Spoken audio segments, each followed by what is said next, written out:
Түркменстандағы енді бүкіл қазақ бір сәтте болмаса бір екі жылдың көлемінде көшіп келеді деген мүмкінбіз. Мысалы, сол сияқты Қытайда, сол сияқты басқа елдерде қазақтар. Яғни шетелдегі қазақтардың тарапынан қандай бір ұсыныс тілек бар?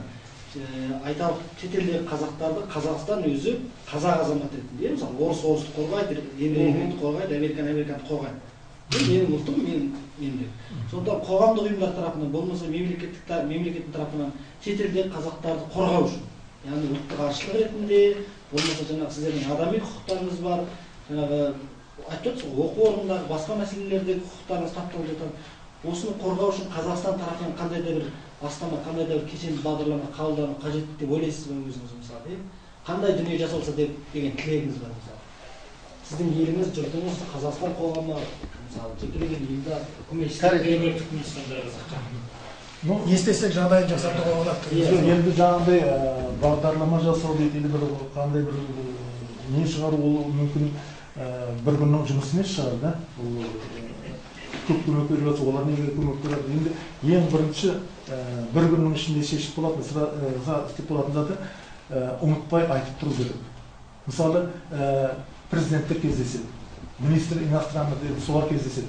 Сонда кездескенде бір сұрақтар шешеді, айтады. Сонда қазақтардың жағдайы деп соны сұрақ айтып тұрса, сол үлкен көмек болар еді. Тек сол қазағым бармысың деп айтса, соның өзі көмек болар еді. Мысалы, қазір осы шығып зат етіп отқанда, егер сіздер осы жақта шу көтеріп жазып сөйтіп айтылмау болса, мен 9 жылға кетер едім түрмеге. Нақты. Тек айтып шулап сөйтіп айтпасын, міне осындай істеді, бәрі дұрыс дегесін, токшыға келесін. Ертеңінде осы президенттер кездескенде сұрақ қойып, мысалы барғанда кәне қазағыммен кездесем сөйттенсе, ол күштеп көмек етеді. Оны бір мысал әкелейін, мақтадым деп айтқан емес. Міне 95-ші жылда Красноярскіде екі президент кездесетін болғанда, сол кездеспей атып, жоспарланып, повестканы деп әртүрлі ақылдасып бастайды. Сонда біреу ұсыныс айтқан чиновниктердің Қазақстандағы чиновниктердің, сол кездесетін Красноярскіде қазақ мектебі бар, 3-ші номер қазақ мектебі бар. Соны Назарбаев көрсінді. Олар айтқан, мүмкін сол барып көргісі келеді. Возможно, бір талай пункттардың ішінде, осы соған барып көреді деп, оған Түркменстанға хабар берген, осындай ниет бар деп. Сол мектепке көру бар, ниеті бар дегеннің ішінде, жаңа қазақ мектеп 30 жыл ремонт көрмеген қазақ мектеп күшті ремонт қылынды. Бәрі күш, бәрі ақша соған жасап, оны қолында ауыстырды. Линолеумды басқа жерде линолеумдан краскаланып, жаңа кітаптар әкелініп, бәрін күшті салып, сол мектепті тап-таза қылып сөйтіп.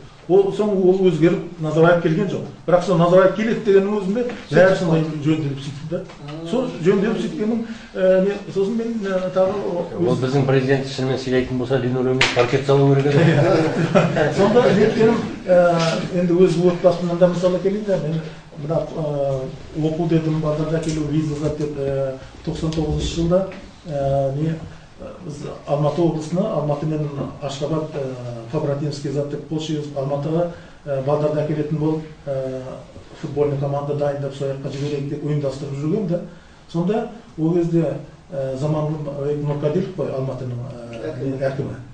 Ол міне барады, міне келеді, как раз орынбасары Кунаев Елдармет сол дайындап.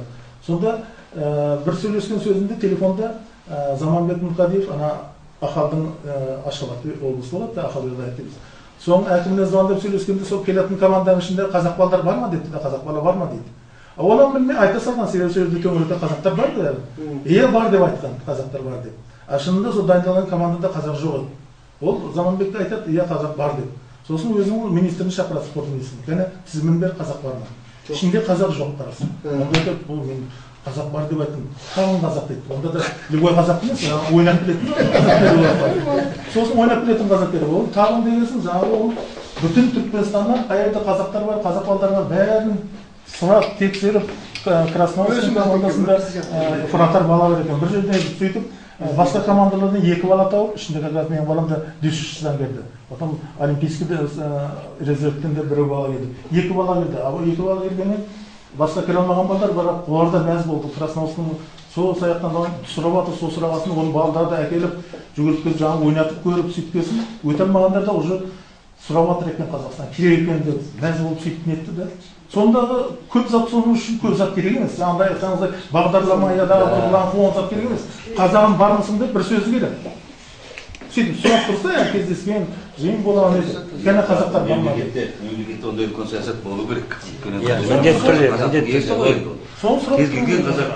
Қай делегация болсын, министр болсын, бір адам болсын. Бірінші кезектегі әңгіме болу керек. Мысалы әңгіме. Даже анау бизнес структура барып жатса, миллиард өтіп оларға айту керек. Тағы мысалы келейді, сіздер даже көп ақша шығармай шешіп болатындарыңыз.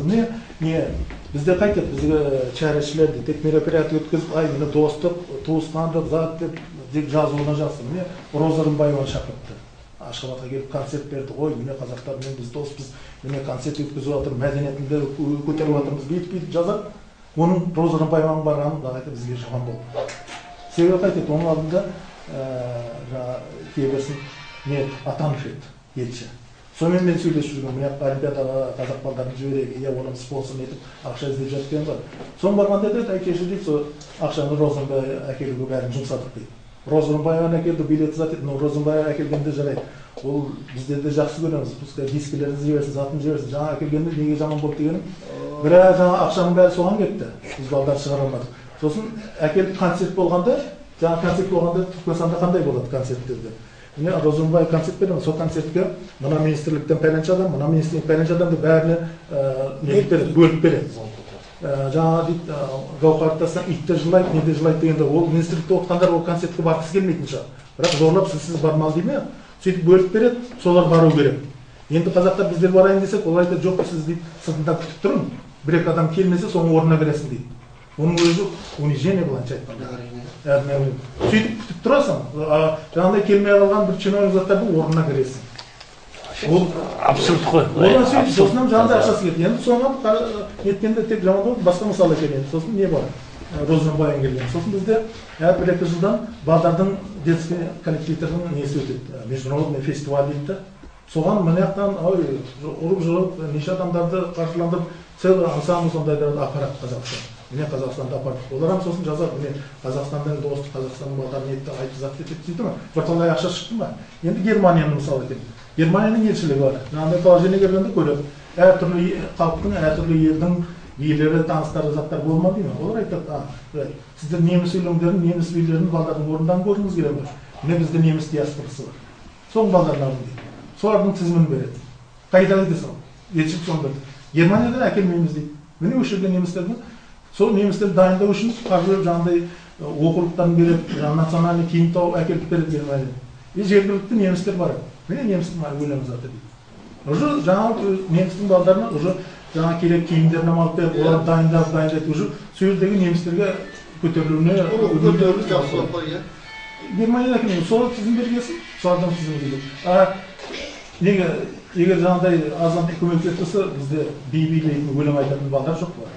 Оларды жаңағыдай көрмекте международный фестиваль деп жаңағы курортына Авазаға барып, сөйледі айтқызы сөйтіп нетіп, олар осы неше керек болды, төртінші қосын.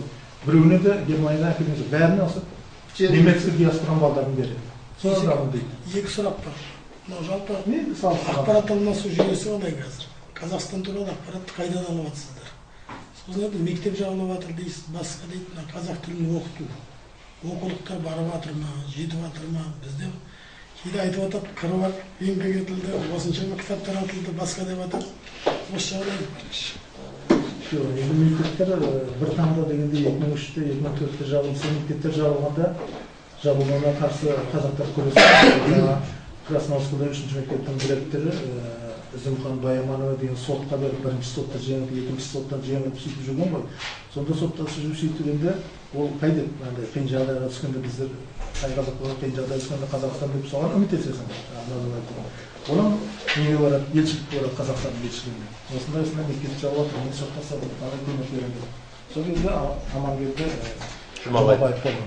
Ол айтады, жол сіз мына айқай шумен дейді, маған кедергі беріп тұрсың, мен Каспий туралы анандай соглашение дайындадым, сен үшін дейді, соны қол жеткізеді, сен дейді, Қазақстанға көшіп кет дейді, мына шулама дейді. Сөйтіп астастан ол сөйтіп тұрасың. И өзі де сосын Түркменнің теледидарында шығып сөйлеген, өзім көрдім болған. Түркмендер мен қазақтар бәрі дос, сондай жақын мемлекет. Біздің не дейді, қанымыз да бір, дініміз де бір, тіліміз де бір деді. Сол жеткілікті. Сіздердің бір болса, мынандай тілде мектеп, мынандай бәрін 33 мектептен жауып тастады. Соны жапты екінді. Соның ізінен 2-3 ай өткесін жаңа Жұмабаев Амангелдіге Түркменстанға болған сүйіспеншілік үшін деген медальмен марапаттады. Медаль алған жақсы ғой, сен қазағың күрескенің. Ақпаратты қалай аласыздар, мысалы ел туралы? Газет жете ме, журнал жете ме, кітап жете ме? Интернет қарайсыздар ма? Жоқ, газет журнал деген бізде шетелден газет журнал толық жабық. Біздің өзімізде қазақ газет шығатын еді, оны да жауып тастаған. Міне ең соңғы номерлардың біреулері көрем десеңіз раритет дейміз ба бізде, былайша айтқанда. Ой, 94 жылы. Иә, 95 сонда жақты соңғы. Аудан.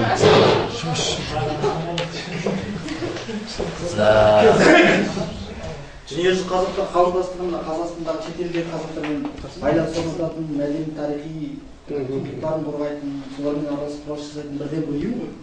Сол ұйым Түркменстан қазақтарынан не істеп отыр? Қандай байланыс орнатқан?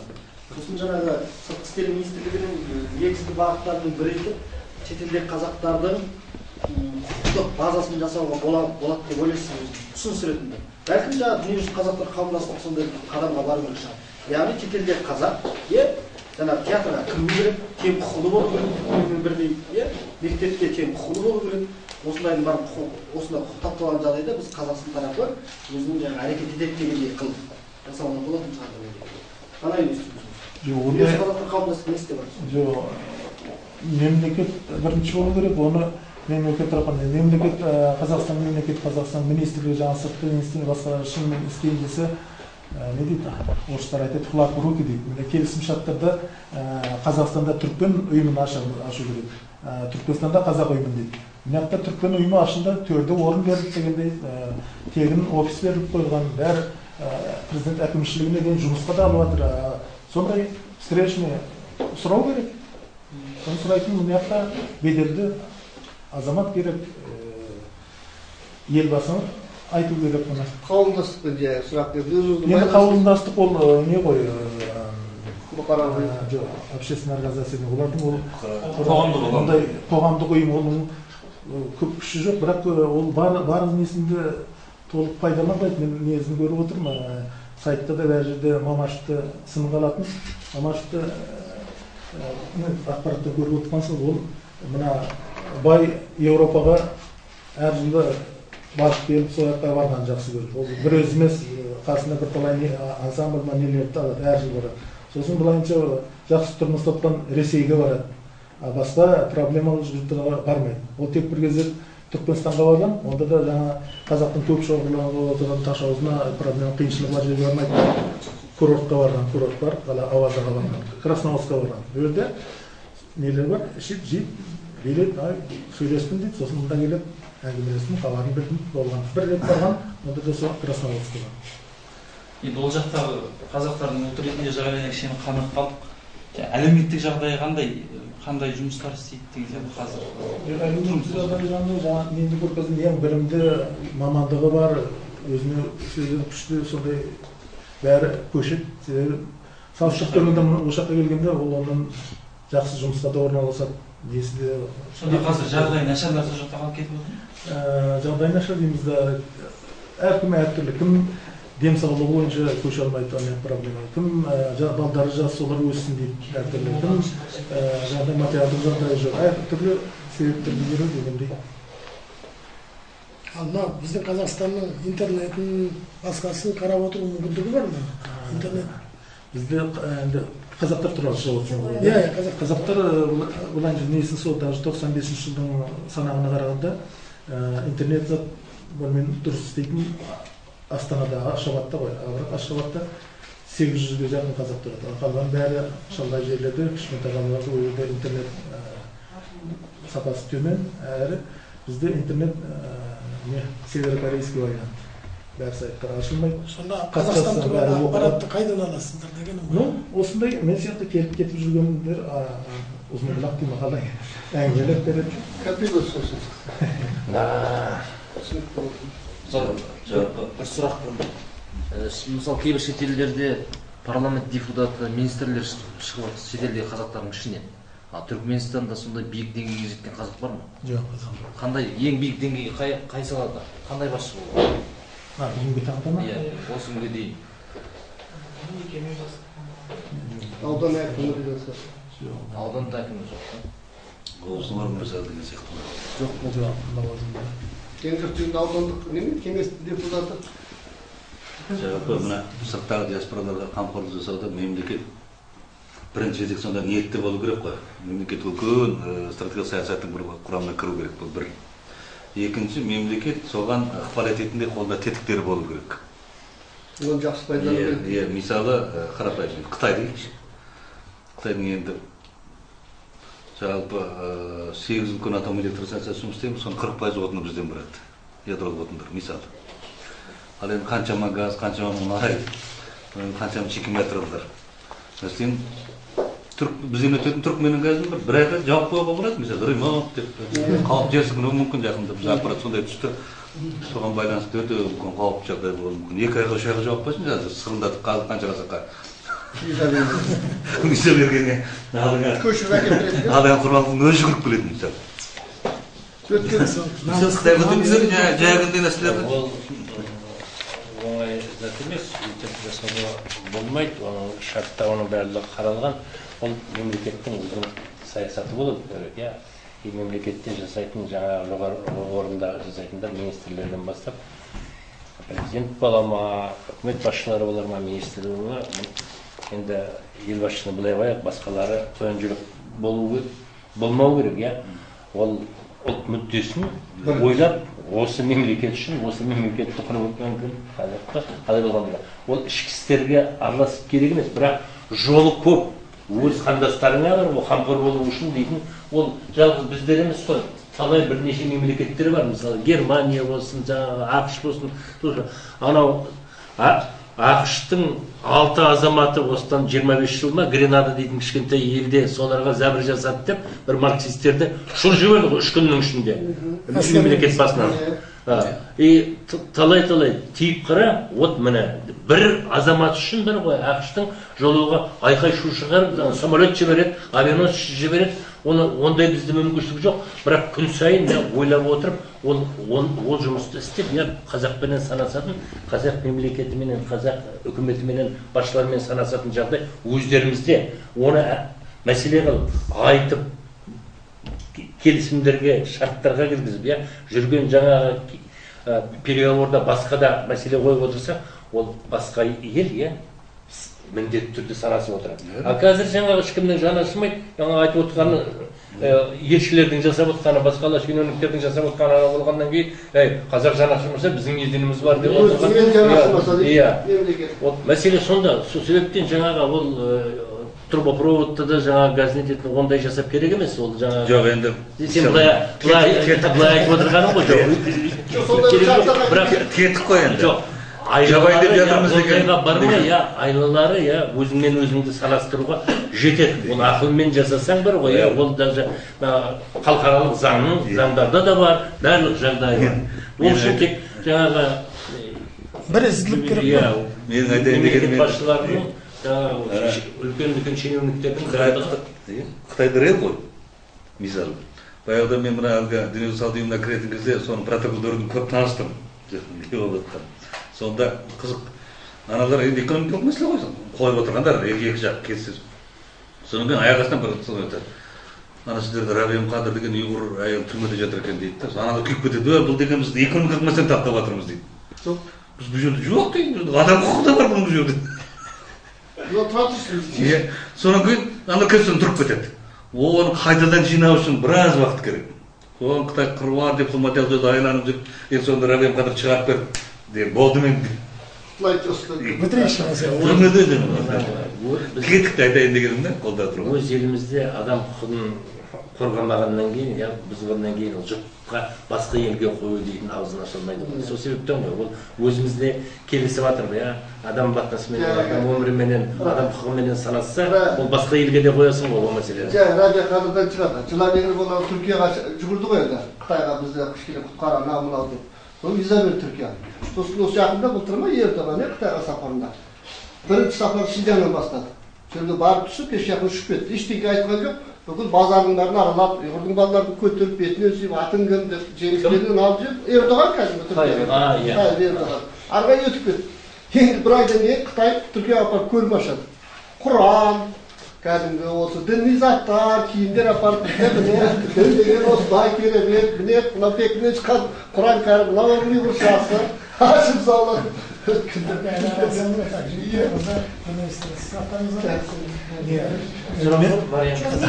басқа өзім қалмасам мәжбүрген барлығы уже біраз әңгіме айтып қазір үлкіндіп береміз алаш айнасы деген газет. мен жаңа кешіріңіз, мен ол Түркімендегі бір жастардың өзінің қоғамдық ұйымдары жоғары бір белсенділердің байланысын қалай жасауға болады жастар? Түркменнің өзінікі ма? Қазақ жастары. Қазақ жастарына, қазақ жастарына ешқандай ұйым салуға тыйым.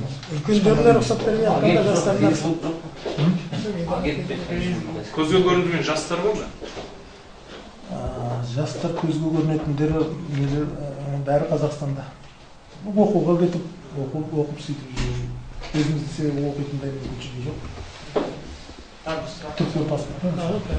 Мәдениет жағы сирен дегенмен көптеген проблемалар бар, бірақ енді отбасыларда бір мейрамдарды тойлау, бір салт дәстүрлерді жасау деген сияқты бір кішігірім бір қазақтың бір киімдерін тігу деген сияқты бір сондай нәрселер ұйымдастырылады ма?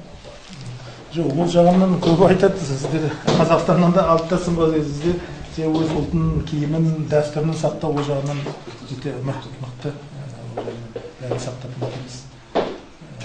Жоқ заттарын оны шыныменен жандырылса, ол таза популяризация болады. Ол жаңағы адамгершілік, адам құқығы, азамат құқығы былай қалады да, популяризацияға айналса, ол конечно, киім кешек барлығын істеп жалтыратып қоюы мүмкін, ал жаңағы ешқандай құқың болмаса ол не керек, сенің жаңағы 500 ғасыр бұрын киілген киіміңді кигеннен бүгінгі күнгі құқыңды қорғайын болсаң азамат, адамгершілік. Қазақ киімді киіп тұрғандар сол біздің Қазақстанның несі көрмесі барған. Сонда қазақ киімдері жоқ екен, сіздер көмектесің деп ол. Сен қазір өзің жазып? Не? Сәлсәмегі жаңа әзілге салып айттыңыз ғой, газопроводты жабу керек зат деп. Оған ол дұрыс емес, әрі оған қарсы керісінше байланысты нығайту керек. Жолдарды ашу керек. Себебі келіп кету. Сонда бір нақты айтатын ұсынысым сізде журналистер бәріңіз жазып нетіп айтыңдар. Бізге көмектейтіндей. Мына Түркменстан мен Қазақстанның арасында шекарамыз бар ғой. Сол шекарада былайынша қазір ешқандай пойызда жүрмейді, самолет ұшпайды, тек мәшинмен барып келуге керек. Сол мәшин жолдың 90 километрі бітпей қалған Союз кезінде. Как раз сол 90 километр бітпей жүр 60 шақырымы Қазақстанның территориясы, 30 шақырымы Түркменстанның территориясы.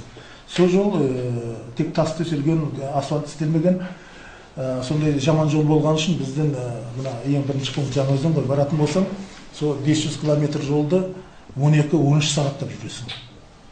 Сонда енді Қазақстанның көмек етіп білетін, сол 60 өзіне тиісті 60 километрді дұрыстап асфальттасын, соның өзі үлкен көмек болады. Себебі біз Қазақстанға барғанда уже жолымыз соны еткенін көрсе, Түркменстанда өзінікен жөнінде. Уже жол жақсы бола ма? Уже барып келуіміз жеңіл болады. Уже жаңа жол жаман болғасын апарып әкелетін тек жаңа вездеходтар бар, әрі олар көп ақша алады. Дұрыс, экономика қарым-қатынас пен сауданы нығайту. Соның уже 4-5 есе жаңа төлейтін ақша арзан болады уже. Барып келуіміз жеңіл болады. Соның өзі сонда отқан қазақтарға көмек болады. Түркменнің консулы жерде тұрады, Алматы астында ма? Астанада елшілік, консул Алматыда консул. Өзен Ақтау жақта не жоқ? Жоқ. Негізі қатынайтын не жоқ, сырақ қой. Саясаты Жоқ, білем ғой, жалпы деген болашақ. Сосын тағы бір несі, біз енді басқа жұрттардікін, басқа елдердікін қарап үйреніп кетеміз ғой. Енді мысалы Қазақстан шынымен басқа елдегі қазақтарды қолдап зат етемін десе бір не ұсыныс дегенде, уже басқа істеген Грузия істеген. Грузияда парламент зарубежный грузинский диаспора. Шетелдегі белсенді грузиндерді жинап парламент 47 адам мүшесі бар ма. Оған күшті әкімшілік жалақы бермей ақ қойсын, олар жиналып өз ұсыныстарын, өз пікірін айтаса, о да уже үлкен дәреже. Ол бізде аняқта бізде депутат sayılmıyoruz. Жаңа парламентте болсын, сол парламенттің мүшесі пәлен зат айтты деп нақты айтылып тұрса, ол елдің баспасында шығып тұрса, мүмкіндігі болса. Парламент Азербайжан грузинский диаспора дейді. Соны Қазақстан істей алмай ма? Грузиядан мүмкіншілігі төмен ба? Сосын тағы да мен айтатын, сіздер мұнда көшіп кеткенде қалай зат дейсің, басқа осындай көші-қон алып тұрған мемлекеттерде болсын, Ресей бар, Германия бар, Израиль бар, басқа мемлекеттер бар. Солардың біреуінде де мен ақпаратында, СМИ оқығанда келіп жатқан адамды жамандағаным жоқ. Болмаса солардан бесбармақ емес, оның ішінде де жаңағыдай жалқауы бар шығар, орысы да бар шығар. Bir жерінде оқыдыңыз ба? Олар Ресейге көшіп барғандар соотечественник дейді. Сол көшіп барған, көшіп барған соотечественниктің біреуін міне ұрайқан, пәлен зат екен жамандаған көрдіңіз ба? Жоқ. Израильда да, Германияда да былайша немістермен сөйлесіп жүргенде көремін ғой, барған немістерге қиын түседі. Оларды көп жерде ұнатпайды. Басқа жерден көрген обычно көп бірақ сол жерде жазылып жатқан зат жоқ, солар жаман, солар қылмысын деп. Қазақстан неге бір жамандық болса, сол оралмандардан шықты деп сөйтіп жазады.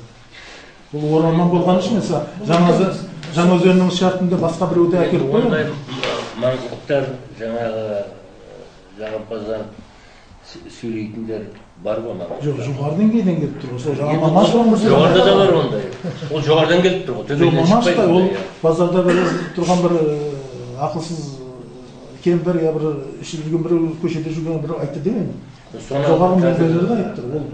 Ол оппозициялық газеттер, басқа сайттар, мысалы Абай кезі бар, басқалары бар, ондайларды сынап жатыр, жақсы қатты жаңа сөйтіп сөйлегендерді. Ол шынында да енді бірақ жоқ қой оларды заңменен соттауға, бірақ қоғам сынауы керек.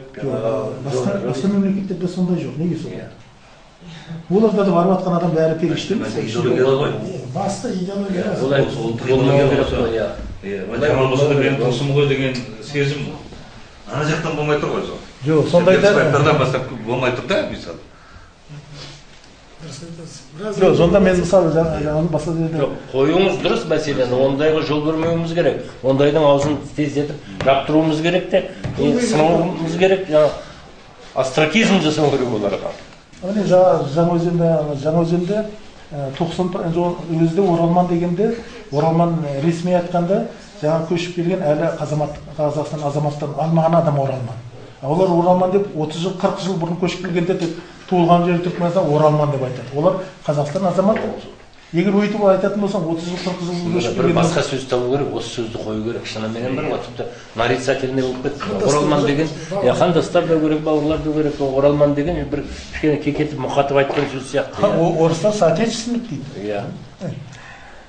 Арыс, бізде біраз әңгіме болды, осында бауыр қарындастарыңыз бөлек сұрақ қоямыз деп сізге өмірге аясаңыз. Иә. Сұхбат беріңіз.